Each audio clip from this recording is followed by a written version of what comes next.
मदन उड़ीसा के एक छोटे से गांव में पला था। पढ़ लिखकर वह एक अच्छी सी नौकरी करने लगा। नौकरी में लगातार हुए प्रमोशन से उसे खूब तरक्की और शोहरत की प्राप्ति हुई। वह अब शहर में रहने लगा। वहां मदन को 11वीं मंजिल पर एक आलीशान फ्लैट कंपनी द्वारा मिला। मदन अपनी पत्नी को एक बच्चे के साथ खूब ऐशो आराम से रहने लगा। कुछ समय बाद मदन के पिताजी उनसे मिलने शहर आए। उसके पिताजी बेहद ही वृद्ध और सरल, निश्चल स्वभाव के व्यक्ति थे। उन पर समय का प्रभाव स्पष्ट देखा जा सकता था। हाथ पैर काबू से बाहर हो गए थे, अर्थात ना चाहते हुए भी हाथ पैर हिलना, धुंधला दिखना आदि। मदन के पिताजी और वह उसकी पत्नी के कार्यस्थल पर जाने के बाद अपने पोते के साथ फ्लैट में दिन भर रहते और दोनों खूब बातें करते।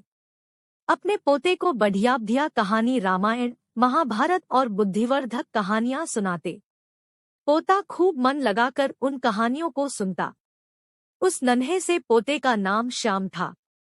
घर में महंगे महंगे चीनी, मिट्टी और अन्य क्रोकरी के सामान थे। एक दिन की बात है, दादाजी को क्रोकरी के बर्तन में खाने को मिला। उनका हाथ काबू में ना रहने के कारण हाथ हिलकर क्रोकरी गिरकर टूट गई। इस पर मदन की पत्नी ने बाजार से एक लकड़ी का बर्तन सेट ले आई, जिसमें थाली, कटोरी आदि शामिल था। अब दादाजी को नित्य प्रतिदिन दादाजी को उन बर्तनों में खाना मिलने लगा।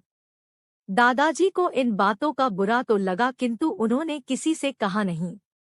एक दिन शाम खेल खेल में लकड़ी से कुछ बर्तन बना रहा था। इस पर मदन और उनकी पत्नी यानी कि श्याम के मम्मी पापा ने डांट लगाई और कारण पूछा कि यह क्या कर रहे हो। श्याम ने बालोचित उत्तर दिया, मैं लकड़ी के कटोरे और बर्तन बना रहा हूँ।